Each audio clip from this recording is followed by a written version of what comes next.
Hi, I'm Marina. I went to the University of Texas at Arlington for my undergraduate degree in biological sciences. After that, I almost wanted to go back to graduate school, but was just confused on what, and then I bumped into the field of safety, health, and ergonomics, and I thought this was a very nice field of a combination of science and technology, human factors, and a lot of common sense.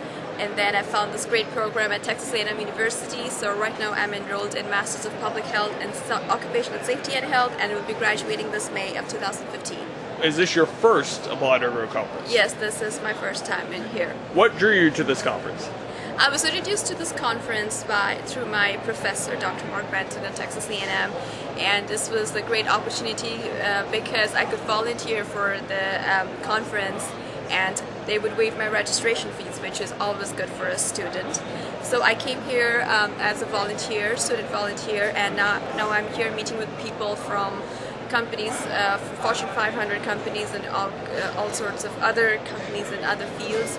And this is a great networking opportunity, and somebody like me who's just graduating, this is the opportunity to catch people's attention and get their information and get myself out there and market myself, so it's a great place. I think the best experience so far has been the exhibition sessions where each of the company come and present the changes that they have made in their own company out there or in their plant on how to make the workplace a better and safe place for their people out there, and seeing the innovations and seeing some of the innovations that are so simple yet making such an impact on the safety of the workers. I think that was a great experience, and I have a lot to learn from that.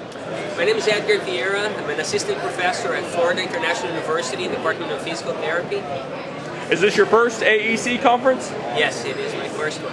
What attracted you to come to this conference? I wanted to interact more with practitioners. I go a lot to more academic conferences, so this is a way to see who's in the front line. All right.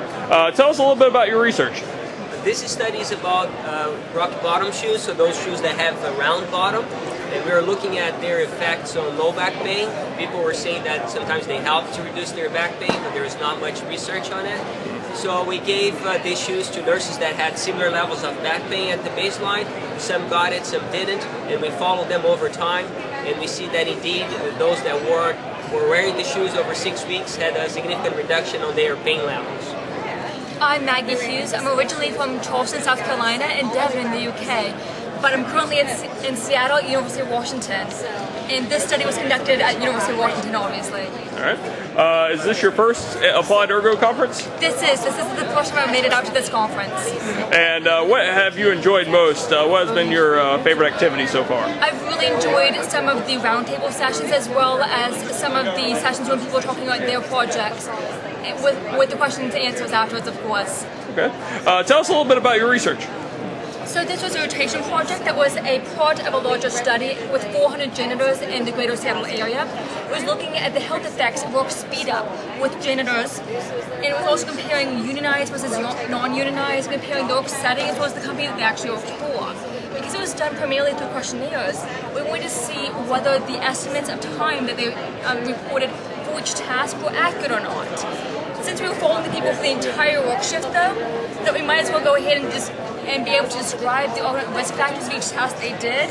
And we also were able to do time-weighted averages of these risk factors using the Weber. So we found that if you do time-weighted averages of this, or if you just use the Weber overall for all these tasks, for all these subjects, we're able to see that there's a lot of variability between these subjects, and a lot of that comes down to individual factors such as the stature, such as individual ways people performing tasks, whether they might use more force, or they might do it in a certain way that other workers are not doing. So because of that, if you're just picking a convenient sample for who you're going to observe doing a task, you may completely underestimate the actual risk of that task. That this study really emphasized the need to understand the task and what's going to make it more risky, so you can pick an appropriate person or appropriate people to observe. And instead of having one person do all the tasks and observing just that one person. What would you say to people to encourage them to also attend the Applied Ergo Conference? I would say that it's a great chance to network with other people, see what the current research is and the current concerns in the industry. It's a great way to see the other people doing similar work to what you're doing. Hi, I'm Brian Roberts, Director of Manufacturing and Ergonomics for CNA Insurance. and I've been coming to the Applied Ergonomic Conference for about 16 years. What has been your favorite activity or event for this particular conference? I think the Ergo Cup is my favorite part of the conference. I get to see a lot of innovation, enthusiasm, and for what the teams are doing and how they're doing it, and showing off what they've done and what they've accomplished, and taking pride and ownership of what they've been able to do, and come to the conference to be able to look at winning and projecting, what they can do.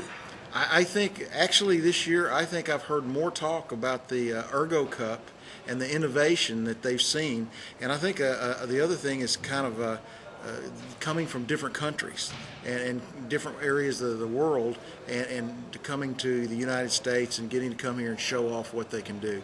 I was very intrigued by the team from China and how they promoted their device. Very simple device, worked very well, and so I think that this year to me has been more exciting than maybe in the years past.